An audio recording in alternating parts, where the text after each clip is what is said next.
who is the founder and president of Free Buryatia Foundation. This was the first ethnic anti-war initiative that was founded, and this initiative inspired dozens of other ethnic groups from Russia to create anti-war activities. Alexandra is also an investigative journalist.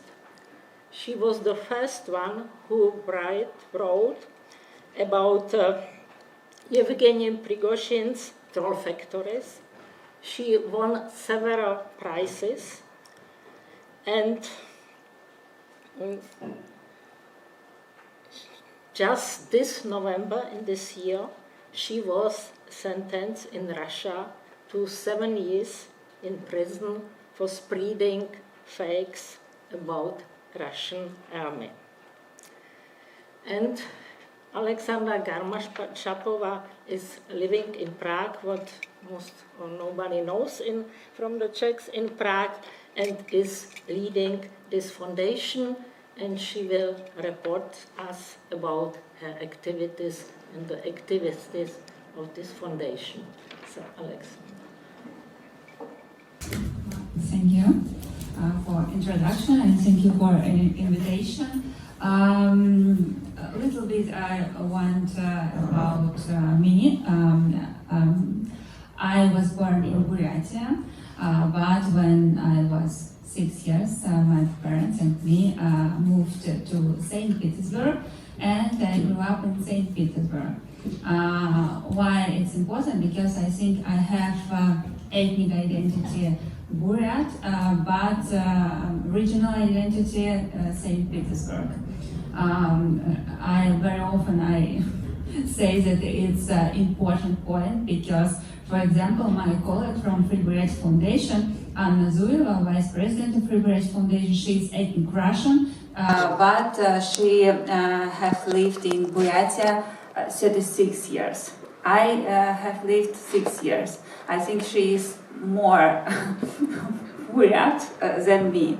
I think it's important for decolonial agenda, decolonization of mindset. Firstly, today I want to discuss about responsibility, and I think we should take responsibility for our life. To be honest, I don't like discussion about poor ethnic minority and bad majority. Why it's important? Because, for example, Minister of Defense of Russian Federation today, he is from Tuva, Sergei Shoigu, General Economist Elvira Nabiullina, she is from Tatarstan in Russia too, and many others from ethnic regions. I think we need Dechauvinization of our mindset. It's not only decolonization. I want to say a little bit about Buryatia. Buryatia is a region in Russia which is located near Lake Baikal. It's Siberia with near border with Mongolia.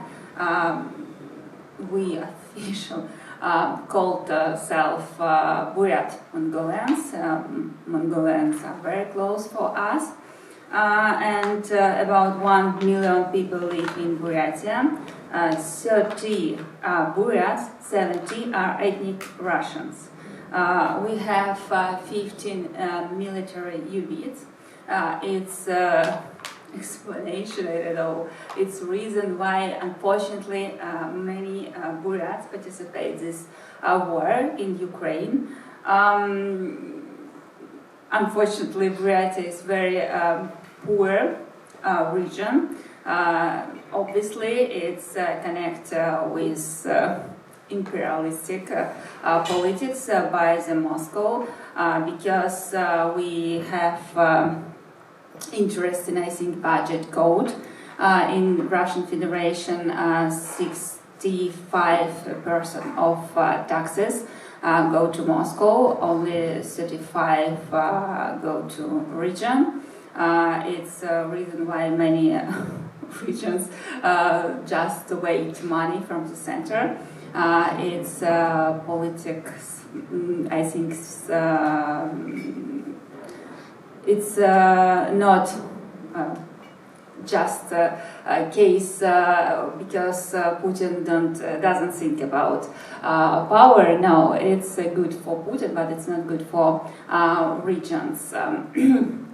I think why I want to say about responsibility. I want to return this point because I think, unfortunately, when Russia invaded to Ukraine, many Russian official liberals, anti-war activists from Moscow and St. Petersburg, they preferred to say about criminal cases in Ukraine that just while people from ethnic regions from Russia did it, because real good Russian ethnic soldier can't and couldn't do bad things in Ukraine.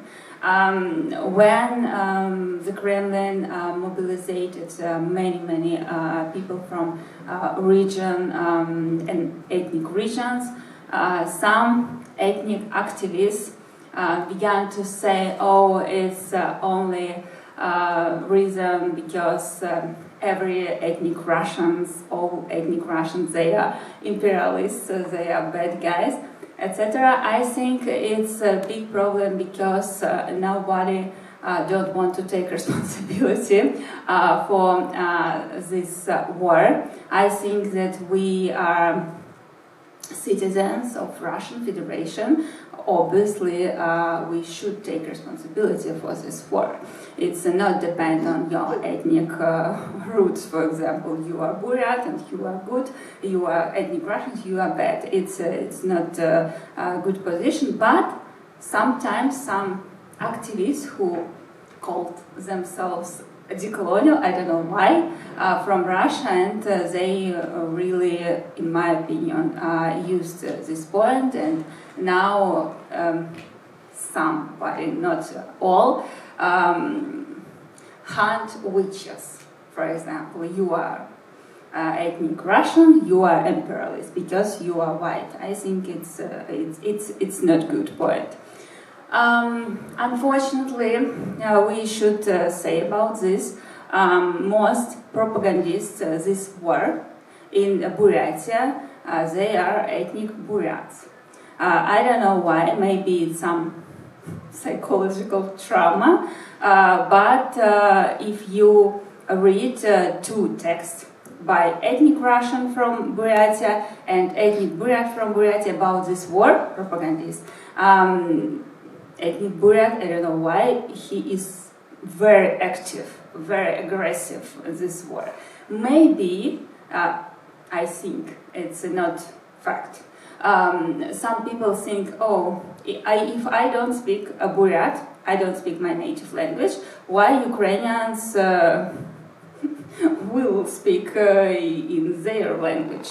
Because if we are a colony, why Ukraine will be independent country? I think it's a little bit strange logic, but it's trauma, in my opinion. And second moment, in my opinion too, there's they want to be similar on ethnic Russian, and because many Buryats had and have a problem in Moscow and St. Petersburg when they, for example, can't rent apartment because many offers for only Slavs, only European people, and maybe this war, it's chance for demonstrate we are like you. We are patriots of Russian Federation, and you should respect us because we defend our country. Maybe this logic too. It's strange, but it's fact.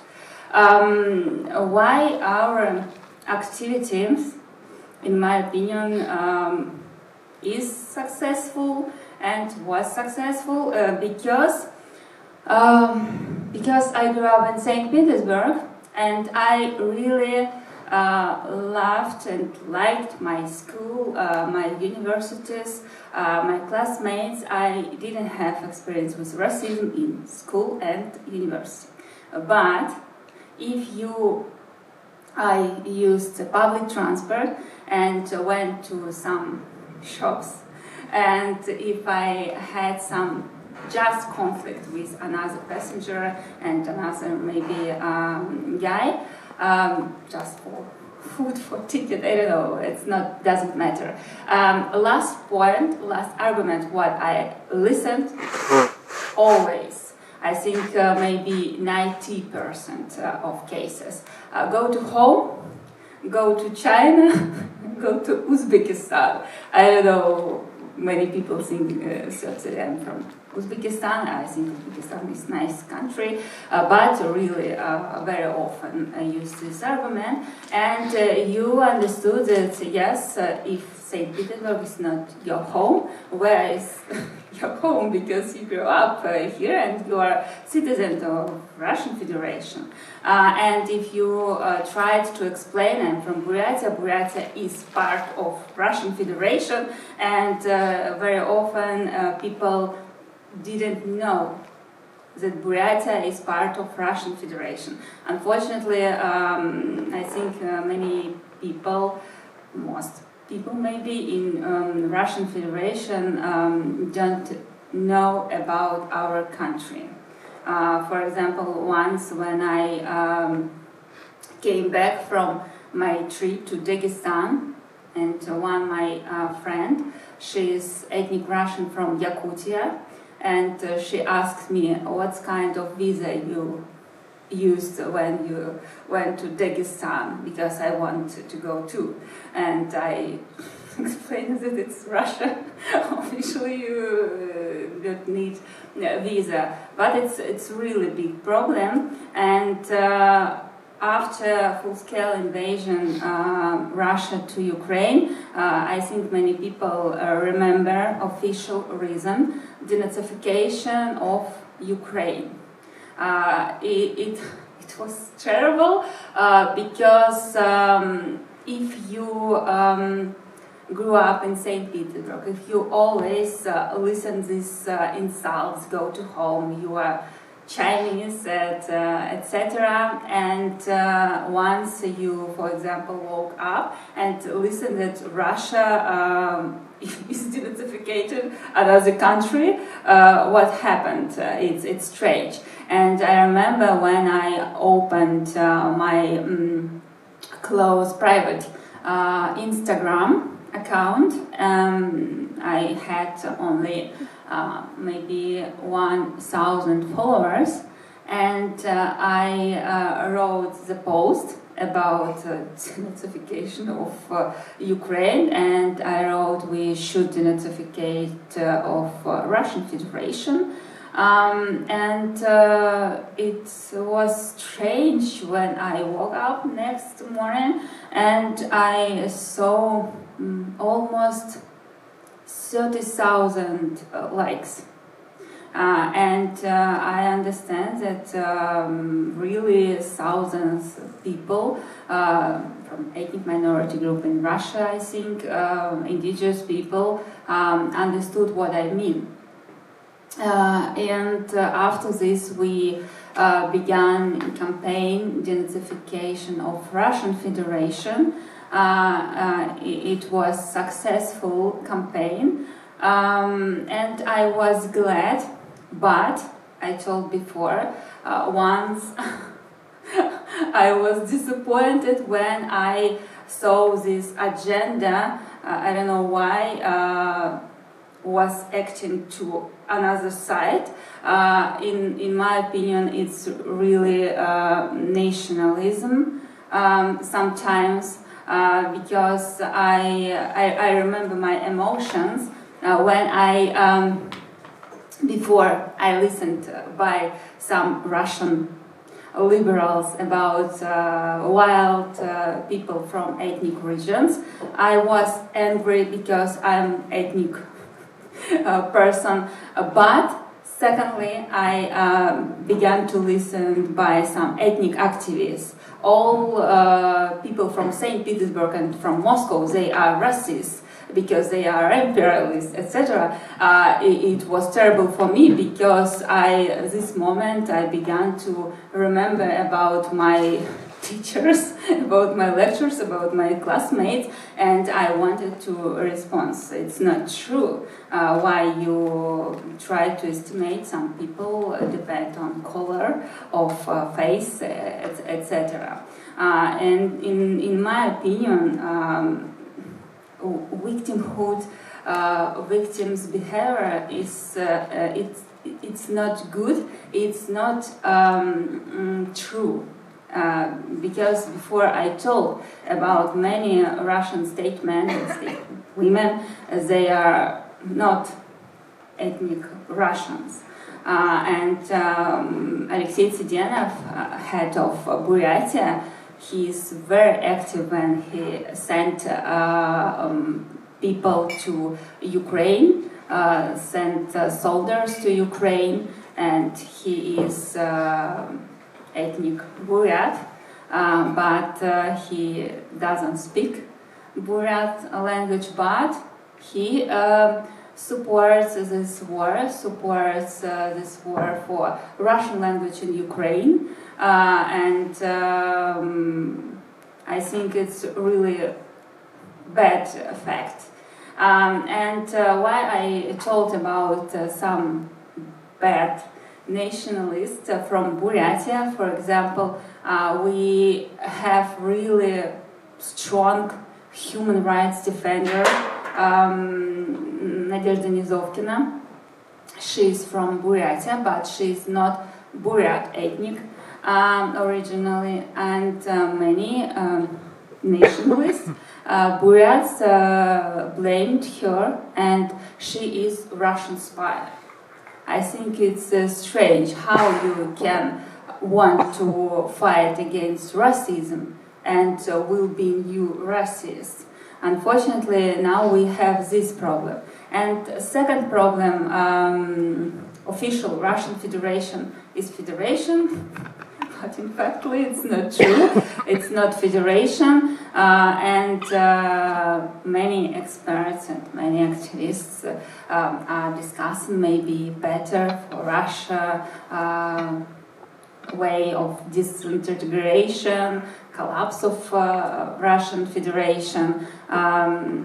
I think only residents of concrete regions should decide what they want. It's strange for me, for example, who live in Prague. It's a wonderful city, and discuss people from Buryatia should live in an independent country or not. Our task only defend their rights. Support people who don't want to participate in this war. Support people who unfortunately have experience with racism, etc. Not about building a new country. But in my opinion, yes, better federalization of Russian Federation. After federalization, democratization, maybe some regions will go to independent country. Why not? But zero referendum with international observers, etc. And I think we should understand that Russia is not easy example. It's not standard federation. Russia should change mindset. It's very important. We don't have political culture. When some people today said, oh, you know, we should have strong regions and weak center. We had similar story 30 years ago after collapse of USSR. And we remember how, for example, Mintimer Shaimiev, Murtaza Rahimov, Eduard Rossi, they were very strong governors, and how they blackmailed the center. And when Vladimir Putin now is president, center blackmailed regions. It's because we don't have checks and balances. Always one side want to blackmail. Why? Because really we don't have political traditions. And the second moment, I think we should learn by another countries. It's not position, for example, oh, we are the biggest country and greatest country in the world, and we can teach and we don't want to learn. No, for example, Ukraine. It's very important point. It's very important country for Russian Federation because Ukraine made reforms, decentralization, and they created gromadas called communities. It's municipal reforms. It's very important because in Russia we didn't think about this before full-scale invasion, that we need municipal reform. Ukraine did it before us. And Lithuania, Estonia, Latvia are examples good for us too, how they did it. And Czech Republic is too. And third, it's historical lessons.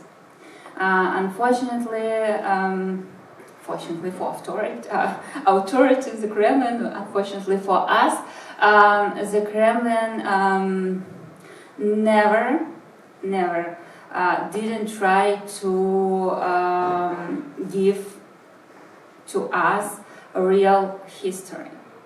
In 19th period, no, didn't do. Our authority, liberals, authorities this period, they didn't open archives. They didn't illustration. For example, just some Soviet judge went to a Russian court from Soviet to Russian, and today we wondered why we have similar situation in Soviet period. How you expect new situation if you used old tools from Soviet period? And why historical lessons very important? Because now I saw situation with little bit manipulation. One side from Moscow and St. Petersburg, colonization is not about us, colonization about Western countries. We are just expanded, that's all. Second, unfortunately, side, for example, Buryats, they don't like to discuss about traitors among Buryats. For example, Buryat language was destroyed by Madagoev. It's interesting surname for Buryats because he was Buryat, and he was a person who promoted in Buryatia reform from the Moscow Buryat language. And Buryat language is additional language, general language is Russian. It's from Madagoev. These reforms today many soldiers sent to Ukraine, but Zdenov, he is Buryat too. I think we should analyze our history without illusions.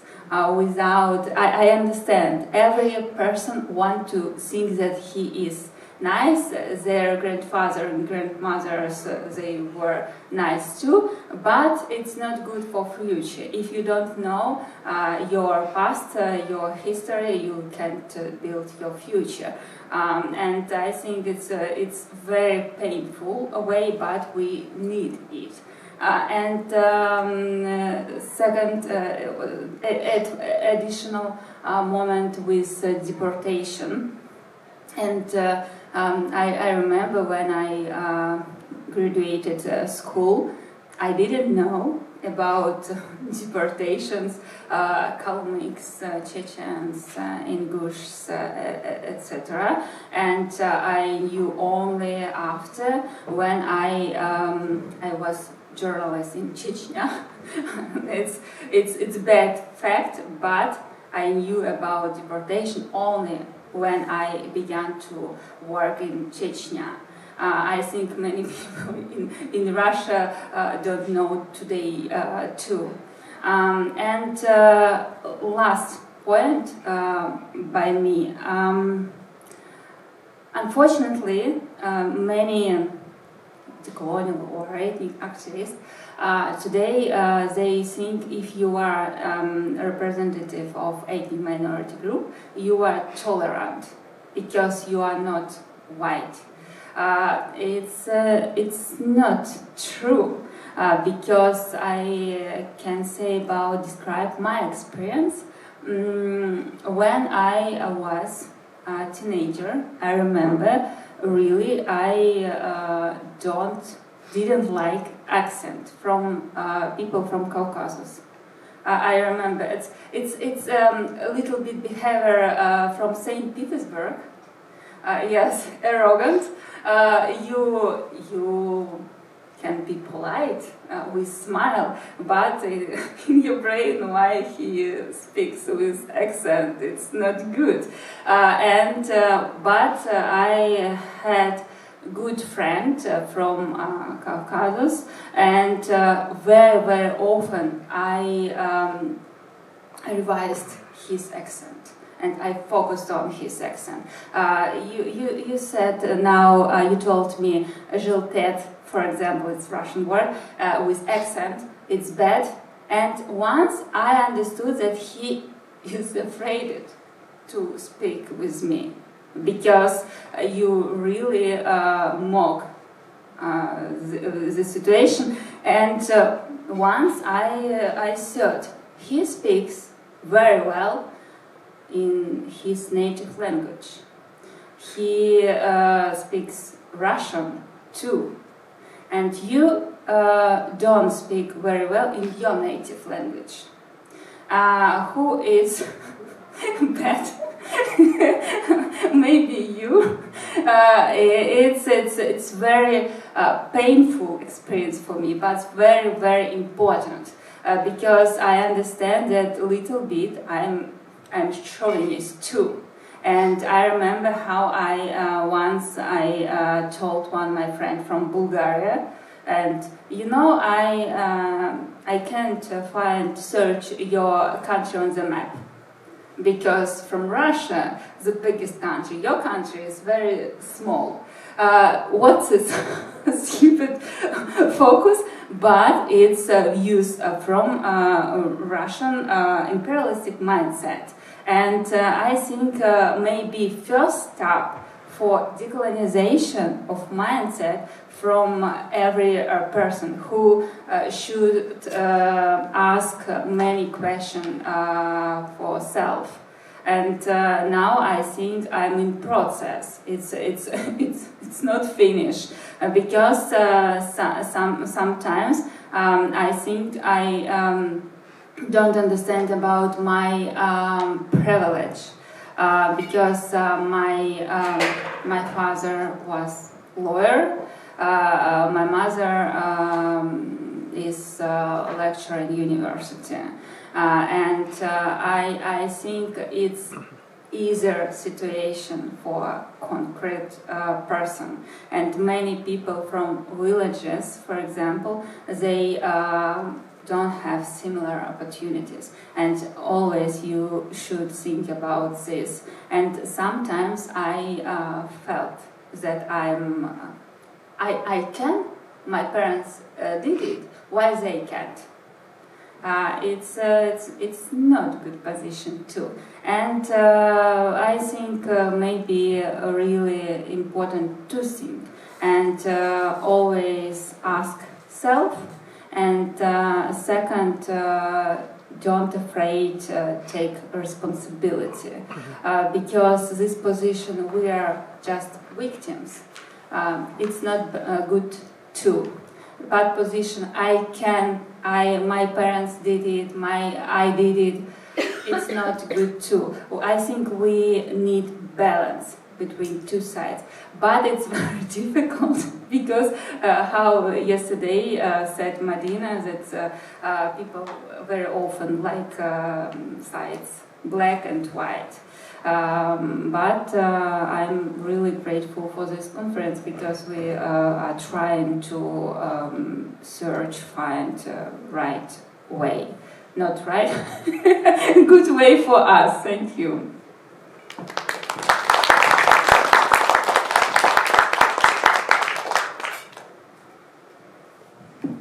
Yes, thank you so much for this very honest report. Yeah, it's important. And you remind us that we shouldn't forget by all this theory we are discussing that this theory is coming from the real life somehow, and it should be still connected with the real life, not that we are discussing about these terms of post-colonialism, decolonialism, and these terms are somehow disappearing somewhere and losing connection to the real life. So thank you for this, and thank you also very much that you are remind us to take the responsibility. And I think this is very important for this ethnic majority, and also for small nation like the Czechs. Somehow feels like a small notion, and I think this small nation or small ethnic groups tend to feel themselves like victims, and they don't accept somehow that they are maybe not only victims, but also as a victims or not victims, they are responsible for the situation. Also for the situation that they are victims. So I think thank you for this. It is really very important. Are there some questions? Yeah.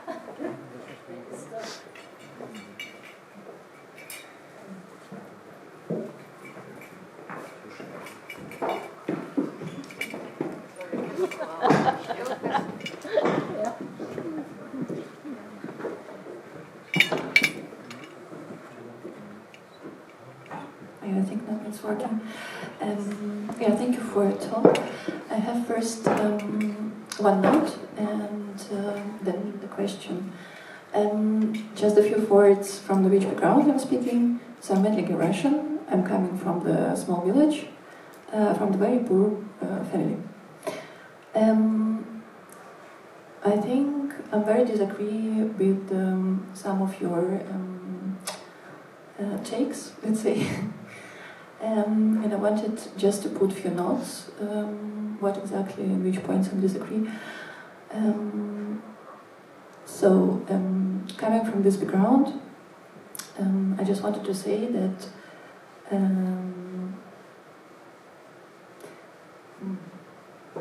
wait a minute, just to formulate it rightly that I wouldn't be misunderstood.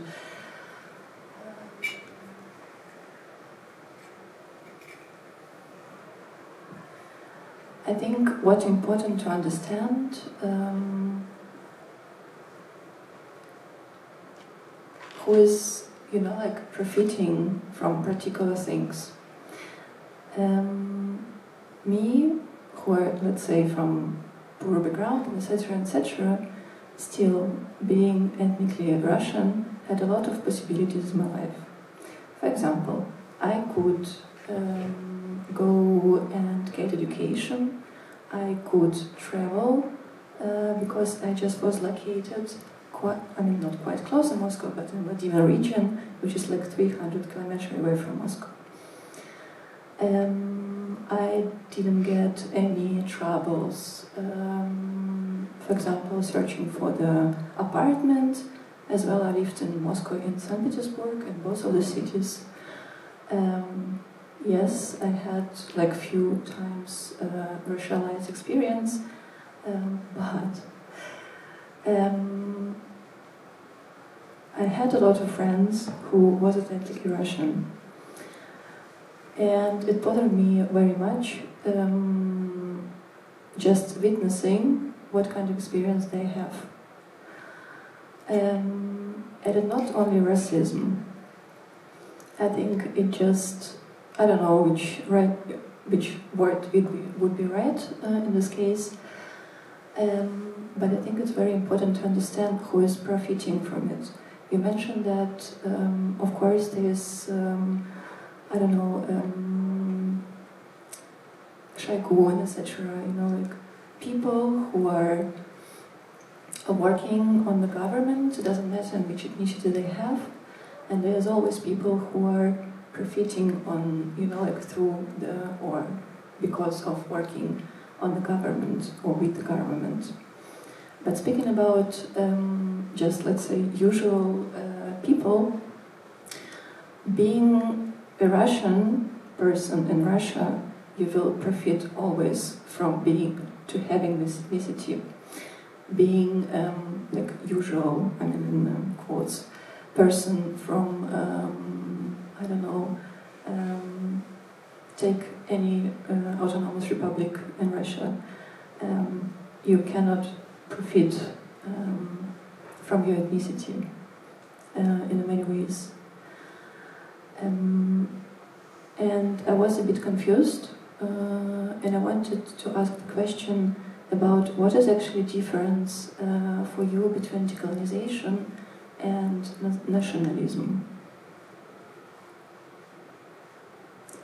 Because it was, it was unclear for me whom you mentioned, as example from some decolonial activists and etc., nationalistic. So it was for me quite unclear how you define what is for you difference between decolonization and nationalism. Yes.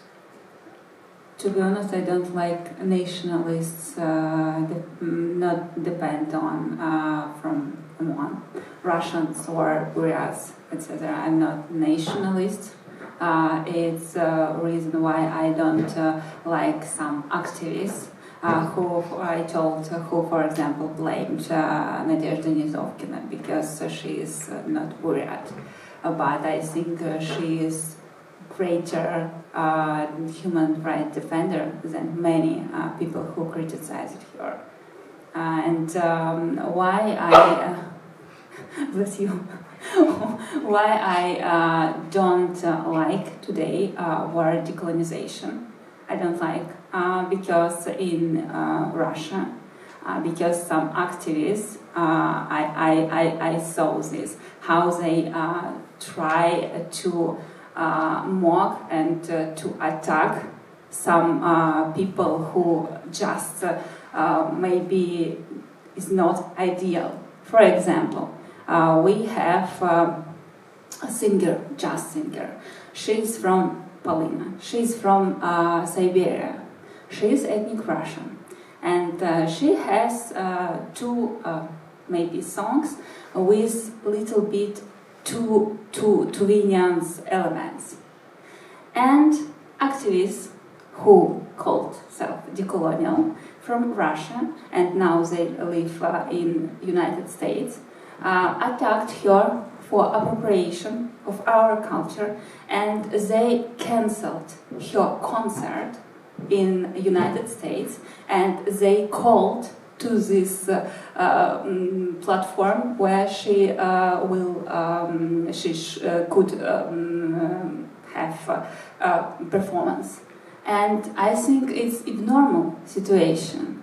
If you disagree, you obviously, you can write, but you can't mock and you can't attack. It's bad situation. And this singer, she sent me message and asked, what do you think, what I can do it? It's terrible situation. I'm not toxic person and I don't understand what they want by me, because I really just some culture from Siberia, because I was born in Siberia. And for a second moment, one of my colleagues I told, Anna Zuyeva, she is ethnic Russian from Buryatia. And what happened? She had one event in July, and some activists who called themselves decolonial began to call organizers this event and told, why Anna Zuyeva will participate of your conference, because she is not Buryat. And she is from Buryatia. She have lived 36 years. And second moment, you don't have results your DNA test. How you can say she's Buryat or not? But in my opinion, it's racism. And I don't know why some decolonial activists today, they really discredited this term. But I agree that we need know our language. We need revise our history. It's obviously we are against imperialistic politics by the Kremlin, but I against this xenophobic position by some activists who call themselves decolonial. Just to still trying to understand. Sorry for asking it again. So you see the decolonization, first of all, in the cultural field, and everything what not inside of it, you define as nationalistic, let's say. Am I right? Or I'm again mistaking your points? I disagree with just bullying. That's all. But if a person have some position, why not? It's all.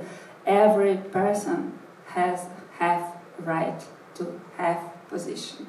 It's normal, but it's not good when your position damage to another people. That's all. Yeah, thank you, Alexandra. I was going to ask you if you have ever thought about how the Russians end up on indigenous lands, and about the settler colonialism, and why Russians appropriate indigenous and have the right and have the ability and capability and resources to appropriate indigenous cultures. And it is the first question. And another question, for me it's really interesting how you imagine anti-racist work and how you imagine Russia to stop being racist only by reflecting on culture, on media, or on, I don't know, language or something like this, or there should be some material processes that would lead to something that would stop Russia being racist. So how do you imagine racism as a base for Russia being Russia? It's a very interesting and very important question, second, because unfortunately Vladimir Putin too, he uses many narrative racists, because we remember how he said many years ago, I'm really Russian nationalist. It's strange in Russia with many minorities groups said I'm Russian nationalist. I think really we will have big work because many students from ethnic regions who graduated university for actors, for singers. Very often they came back to motherland regions because they can't find work, because they can't shoot in Russian films, because Asians can be only some workers and some massagists on the film. And Caucasus can be only criminal guys. It's stereotypes, but it's stereotypes. Unfortunately, we have Russian films, Russian culture too, and I think more ethnic people from ethnic regions will participate political life in future, in normal federation, and they should fight for their ethnic rights too, nation, language, for example, culture, etc. And we should have more many films with diversity. It's a very important word, and we should. We should make normal that Russia is a country with many ethnic groups. And you know, if you go to abroad in Europe, and I like this question to taxi drivers when they asked me where I'm from, and I always proposed guess. Can you guess where I'm from? And very often they answered me from Philippines, from China, from Japan, and they were very little bit, I think, shocked when I answered I'm from Russia, because for foreigners, Russians, they are Slavic people, you know. And unfortunately, bad situation. It's normal for foreigners, because it's not their task to know who we are, but it's a bad situation for Russians, because in Russian Federation many people, I don't know why, don't accept that we are different. It's normal, and we should have real films and songs and many TV programs with different people, not about only ethnic minority groups. So we can say about people who have with disability, for example. It's about new society, but it's not today, because Vladimir Putin doesn't support this idea about diversity. Here he is against LGBT, against ethnic minorities group, etc. Yeah, but there has been a long history in the USSR of the representation of these national cultures and the friendship of peoples, and representation and even like exposure and performative kind of inclusion, diversity, XYZ, but it never helped. So, in Buryat language we have one phrase, "Zurkhabualda." It's translate, you should think about next chance. It's if we failed once, it's not means just second attempt, so we'll fail second times. No, I think we should try. Maybe it's optimistic, but I think we just try.